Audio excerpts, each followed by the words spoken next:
Labadiena. Kaip mane jau pristatė, esu Virginija Vingrienė iš Žaliųjų visuomeninės organizacijos susivienimas žali.lt. Aš labai atsiprašau, esu persišaldžiusi, tai bijau, kad nekosėčiau, dabar truputėlį su čiulpinuku kalbu, tai labai atsiprašau. Supratau, jo.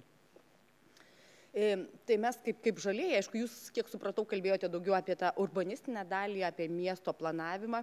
Mes kaip žalieji taip pat turbūt prisidedame prie to, bent jau galbūt prie tų žaliųjų erdvių priderinimo prie miesto, jų išsaugojimo. Gal dažnai pasitaiko tokiu atveju, kai mes ir trukdom kažkur iškirsti miškelį, norėdami jį išsaugoti, bet kai kam šito reikia, nes dabar kaip vis daugiau žmonių tiesiog kreipiasi į mus, prašydami apginti kertamą miškelį naikinamą.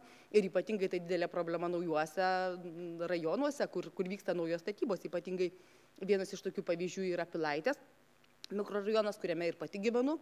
Ir iš ties ten susiduriama iš tiesų su žaliųjų erdvių trūkumu, iš tiesų ir su nuolatiniu galbūt užstatymu.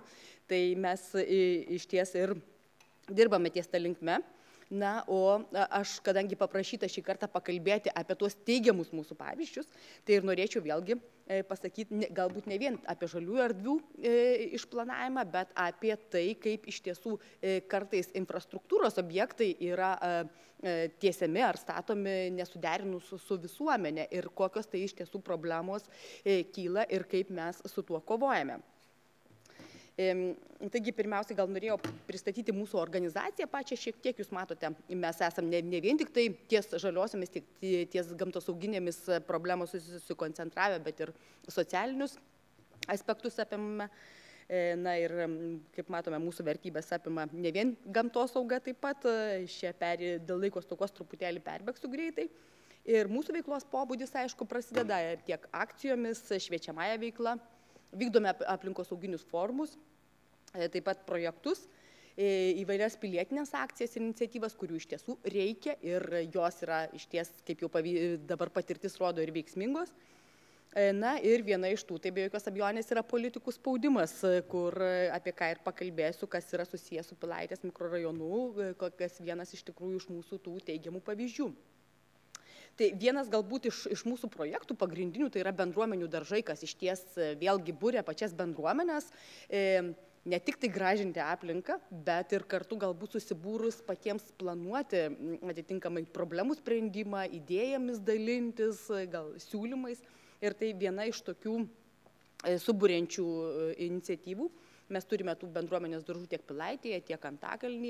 Vat Mindaugas Danys kuruoja vieną, turbūt patį geriausią daržą, iš ties ir pati stipriausia bendruomenė dirba ties šitų projektų. Na, bet tai čia tik tai tokia graži iniciatyva, kuri nereikalauja kovos, tik tiesiog paprasčiausiai būrė bendruomenės bendrai veiklai ir vykdymui edukacinės programos vaikams, kurie palaipsniui galbūt pamiršta ar netgi nežino, kaip iš ties auga augalai, nes su jais susipažįsta turbūt tik prekybos centruose. Viena iš tokių iniciatyvų yra ir nieko nepirkimo diena, vėlgi tai yra susijęs su vartotojiškumo mažinimu, bet kas iš tokių tikrai reikalingų bendruomenės prisidėti ir prie paties miesto plėtros ir prie su bendruomenė suderintų infrastruktūros ir planavimo dalykų, tai yra vėlgi tokia bendravimas pilietinėse veiklose, tai reiškia būtent vienas iš tokių projektų, tai buvo saugus vaikų kelias į mokyklas. Ir tai yra vėlgi susijęs su ta pačia Pilaitė ir su Pilaitės prospektu, kuris buvo nutiestas ne tik nesuderinant su visuomenės poreikiais, bet greičiausiai net ir nepasižiūrėjus į bendruosius planus, kadangi kelias buvo nutiestas tiesiog atlikus pareigą ir visiškai nepagalvojus, kad už tos prospektinės dalies jau pradėjo plėstis naujas mikrorajonas, kuriame kūrėsi jaunos šeimos su mokyklinio amžiaus vaikais, o visa kita miesto infrastruktūra, tame tarpe abidvi mokyklos, įsikūrusios kitoj prospekto daly. Ir iš ties tai buvo labai rimta problema, nes eismas sureguliuotas buvo tikrai katastrofiškai ir jau tik tai laukia nelaimių.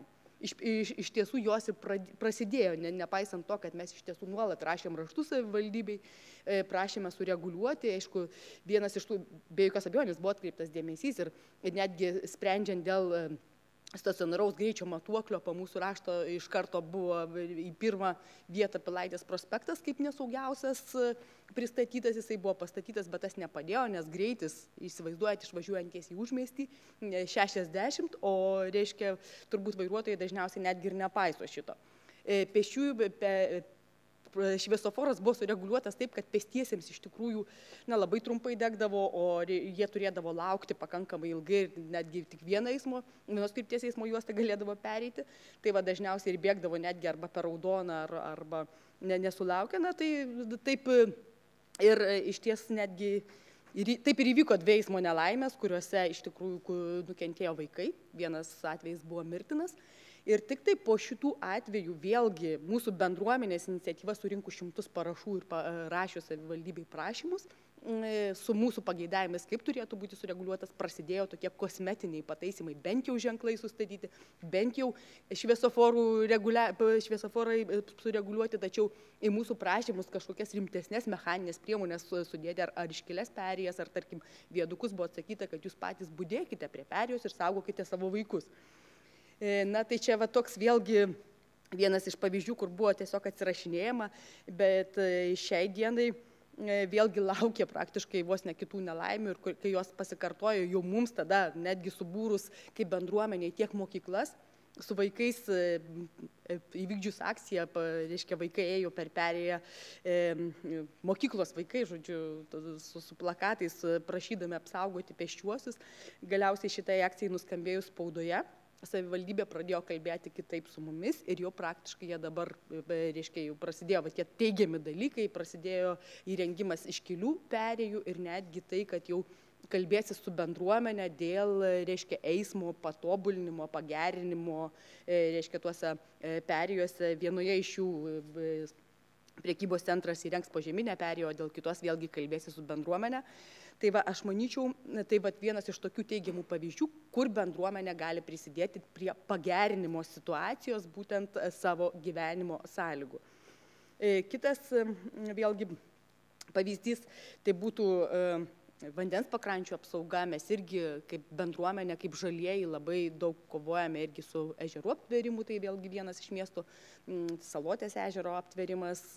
Šiai dienai mus tiesiog išgąsdino, kad jau ten bus visa pakrantė suprivatizuota ir aplinkui pristatys gyvenamųjų namų ir netgi miesto viešasis pliažas pataps privačiu.